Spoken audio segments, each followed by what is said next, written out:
It is week one of the college football season. 4 picks on the way for Thursday and Friday slate of action. It's Austin joined by Logan. Let's recap how we did in week zero. Not too bad. 3-2 overall. We had the value play that you gave out, Logan, which was the San Jose State Spartans to get over 2.5 team total touchdowns. They ended up getting 4 touchdowns. I don't know what the value was on that, but plus 150. We'll take that. A great start to the first week of college football. This week we got a great slate. And as I talked about at the top of the show, we're going to have 2 videos for college football this week. So we're going to have this video talking about 2 picks, 2 on Thursday, 2 on Friday. And then we'll have a separate video posted on Friday for Saturday slate of games. Obviously, almost every team in action this Saturday or just this week in general. So it's going to be electric. If you are new, do us a favor, hit that subscribe button, drop a like too. And if we go 4-0 in this video, giving away $100 to someone that is subscribed to the channel, 100% free. Go do that. But I'm going to hop into my first pick of the day, Logan. And I'm actually going to Friday and going to one of the, I think the latest game on the slate because we're in Hawaii. I'm going to Stanford and Hawaii and taking the over at 58.5. It's currently minus 110 on FanDuel. I saw a bunch of books hovering around 58.5, 59. Don't really know where the lines go. We've actually seen a lot of the lines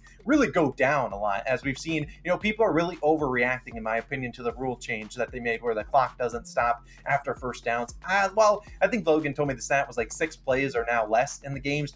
I really think a lot of people are overreacting. You're seeing lines drop by like 5, 6, sometimes 7 points. And I think that's a large in part due to that. But I don't think the rule change is going to make a big effect here because, in fact, the line opened at this line. And despite everyone betting the under, the line has continued to stay heavy, and I really like what we're getting out of these 2 offenses today. Now, Hawaii has already played once, so they already got, that kinks out of their system. Their offense, maybe those false starts, delay of games, those type of penalties, kind of got that out of the system last week, and they had a decent offensive game, scored 28 points. They threw for 350 yards, which was a career high for Braden Shaker, and more importantly, they gave up a lot of points, gave up 35 points to Vandy, and that included a lot of chunk plays, 30, 40-yard pass completions, and when you're taking it over, you need those kind of quick plays. It doesn't help us if there's, an 8-minute long drive where just, you're getting those first downs, converting 3rd and 1, stuff like that. We need those quick scoring plays, and they had plenty of them in that game. And I think this sets up perfectly for Troy Taylor's first game as the Stanford head coach. Now, if you have no idea who Troy Taylor is, I'll fill you in. He's coming from Sacramento State,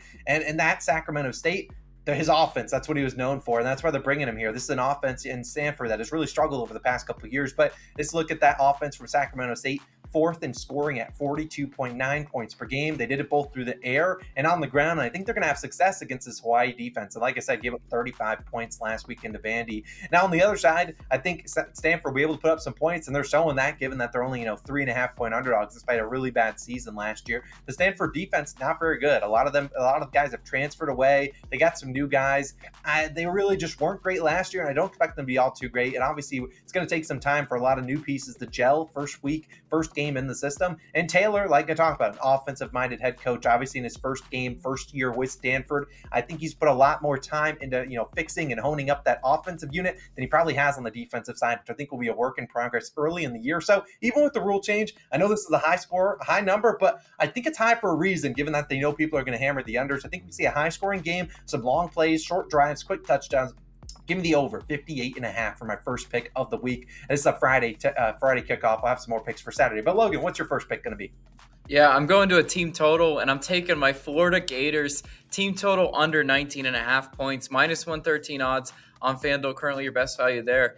Now look, I am wearing the polo. Yes, I am a proud University of Florida alum.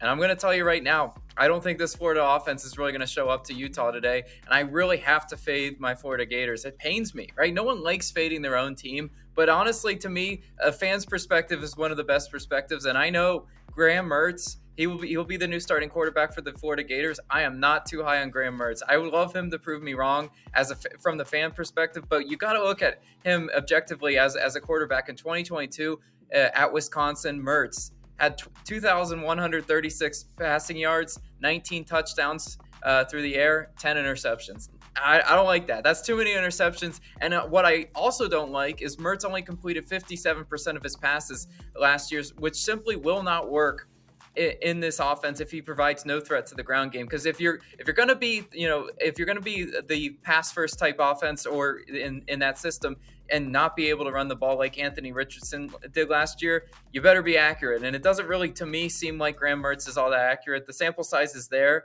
and he just hasn't shown consistent, the ability to make those throws.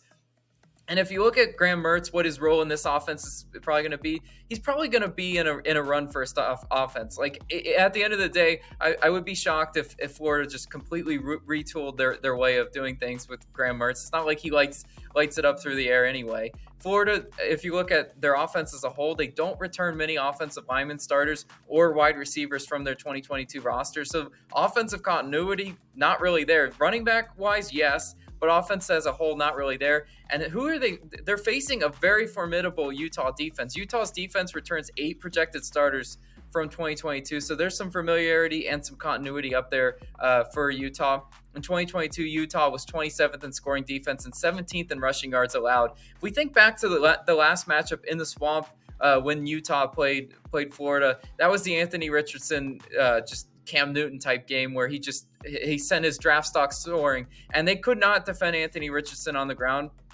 Great thing for them, Graham Mertz does not offer any sort of ground game at all. I mean, if he takes off, I would actually be pretty shocked. If Utah is able to jump out to a lead, Florida might have to abandon their run attack early, and I'll take my chances with Graham Mertz playing from behind because this is a Utah defense that can pin their ears back and probably feast on Graham Mertz in this Gators offense. Look, man, I know going against your team can be dicey, but look, this is a head and heart pick. They're both in agreement. I think Florida's team total is going under. But Austin, what's your second pick of the day? Yeah, so for my first pick of the day, I went with an over. I didn't love any spread, so I'm actually going to an under in this one. I'm talking about the Central Michigan game and Michigan State game. And I'm taking the under at 45.5, minus 110 on FanDuel. Now, this is unfortunate. This is one of those ones there. Open up much higher than this. I still see a little bit of value at the 45.5, but obviously this game's not until Friday, I believe, at 7 p.m. So the line could change by then, but I really like the under here in this one. And my original lean was going to be Central Michigan, the Chippewas, plus 14.5, but I feel like the only way they're covering that line is if this is a low-scoring game. I really don't trust their offense, which I'll talk about right now. Now, the Chippewas offense is getting an overhaul. They lost a lot of people. Their star running back, Lou Nichols, was a 7th-round pick by the Packers. I believe he's in the NFL. Their QB transferred over to FAU, and so now they're going to have 2 QBs. One, Jace Bauer, who threw some passes last year. The other one, Burt Emanuel Jr., really didn't throw a lot of passes. I kind of want to preserve his redshirt year, but he ran the ball a ton. And these are 2 guys that are run first, so they're guys that really weren't completing more than 50% of their passes last season when they got their opportunities when Richardson, the guy that they transferred to FAU, was out. And this is just the Spartans defense that I think will be better than that. So I think the Spartans will be able to control this Chippewas offense. If they can stop the run, I'm pretty sure if you just make Bauer or Emmanuel Jr. throw the football, I really don't know where the success is going to come unless those guys can take off and you don't have a QB spy out there for either of them. But look at the Spartans defense. Does return some guys from last year, but they also got a lot of guys in the transfer portal to really beef up that defensive line, which I think is where it comes important. If you can stop the run against the Chippewas, I think you're going to have good success. I don't trust this team to throw the football at all. As I already mentioned, their QBs we don't even know who they're starting, but I don't think it really matters. If they can force Central Michigan into some 3rd and longs, makes them pass it on 3rd and 7, 3rd and 8, look, no confidence over here for either of those QBs that complete plays against the Spartans. I think they'll have their hands full there in terms of Central Michigan's offense. And then on the other side, we're talking about the Spartans offense, something that was very inconsistent last year. Now, I expect them to be a little bit better, but are they going to be better in their first game with a new QB? I don't really know. They haven't announced who the QB is going to be, but either way, this was a Spartans team that really struggled to move the football last year. They were 127th out of 130 teams in terms of time of possession, so they could not get those long, sustained drives. And that tells me this is a team that needs to kind of try to get back to running the football and really establishing the run. This was a team that threw it a little bit too much last year. They had no continuity on their offensive line. Were constantly in 2nd and long, 3rd and longs, and they didn't really have the pass catchers and the talent at the QB position to advance the ball down the field. So I think this is a team that brought in some offensive linemen to really beef up that offensive line, make this a more of a run-heavy type team, and I think that's what they're going to lean on, especially working in a QB, making his first start that they haven't announced just yet. They brought in some running backs too, some running back transfers, and I think they're going to run the football a lot, have some longer drives, and maybe try to improve that time of possession, because like I said, they were 4th worst out of qualified teams last season. Now, the Central Michigan defense, nothing to say, yay, this great team's great, but they do start to return a lot of their secondary, plus a couple guys up front. This was a very mediocre type defense. In fact, they were, top 70 in terms of both run and pass defense, so they weren't like top 10. They weren't, bottom 10. They're right in the middle there. Another important stat, though, for them, they couldn't force turnovers to save their life. In fact, they were 129th out of 130 FBS teams in turnover margin. So Central Michigan just wasn't able to force those turnovers, which sometimes is good when you're taking an under. You don't really want to set up your offense, in field goal position, or God forbid, you get a pick six or a fumble recovery for a touchdown. You don't really want to see those when you're taking an under. Those quick scores can really be detrimental. But either way, I think maybe they see a little bit more luck forcing some turnovers this season, because it's hard to be. I mean, turnovers are kind of a lucky thing. And obviously, you can put yourself in position to get more turnovers than not, but sometimes it does come down to luck at some time of the day. But either way, I think this is a lower scoring game, maybe a 24-14 type final score. Maybe Central Michigan covers. Maybe Central Michigan can't even score here today. I welcome either outcome, but I'll take Central Michigan. Michigan State under 45.5. Another Friday game. But Logan, you got another Thursday game. Where are you going for the last pick of the week? Yeah, I'm going and taking a spread in this one. I'm taking North Carolina State at minus 14.5. I'm laying all the points with the Wolfpack. Minus 110 odds on BetMGM. I'm currently your best value there. I think out of the gates, North Carolina State does assert their dominance against what I think is going to be an inferior UConn team. I mean, if we look at how this matchup played out last year, North Carolina State won 41-10 as 38.5 point favorites. Now, they didn't obviously cover that monster number, but we look at North Carolina State, and they bring in transfer quarterback Brennan Armstrong from Virginia. I like Armstrong. I think he's going to provide a big spark to this offense. Armstrong reunites with his former offensive coordinator, Robert Anae from Virginia. Look at when they were back in Virginia. In 2021, Virginia's offense finished third in the nation in total offense, second in passing, and ended up averaging 35 points, 393 passing yards, and 516 total yards per game. This was a decent offense when those two were in tandem. We look at Brennan Armstrong. He threw for almost 4,500 yards with 31 touchdowns and rushing for 9 touchdowns. Those are numbers that I definitely think UConn's going to have a hard time defending. Because look at UConn; they allowed 492 yards total last year to North Carolina State. 323 of those passing yards allowed.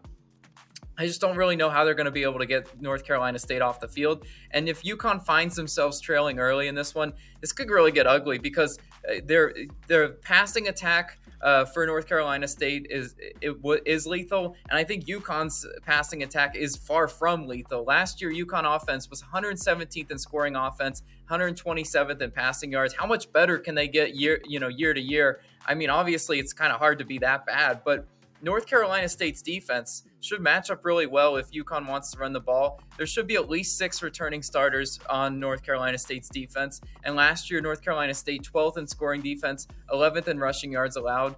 If North Carolina State can make UConn one-dimensional, they should be able to cover the 14.5, pretty much going away in this one. I do really like the Wolfpack's chances to win and cover in this one. And I will go ahead and lay the touchdown in the hook. Hopefully we don't get hooked in this one, but I do really like the pick. Yeah, Logan, I really like that one. I think if people are going to get a little bit cute with taking UConn plus the points, then they're at home, we'll take the plus 14.5. Could see them getting smoked there. But those are our 4 favorite plays for the Thursday and Friday slate. Like I said, if we go 4-0, giving $100 to someone that is subscribed to the channel, go down below, hit that button for us. Like I said, we will have a Friday video for Saturday slate. We're going to have a bunch more picks. It's college football season. We're going to dive into some more picks for Saturday. So don't worry, these aren't just our only picks of the week. We'll have some more on Saturday. And when that video is live, I'll put it up on the screen. I'll link it when it is live on Friday early afternoon. But let's have a great day, Logan. Let's go 4-0. We'll be back again for Saturday's slate of action. We'll see you guys then. Peace.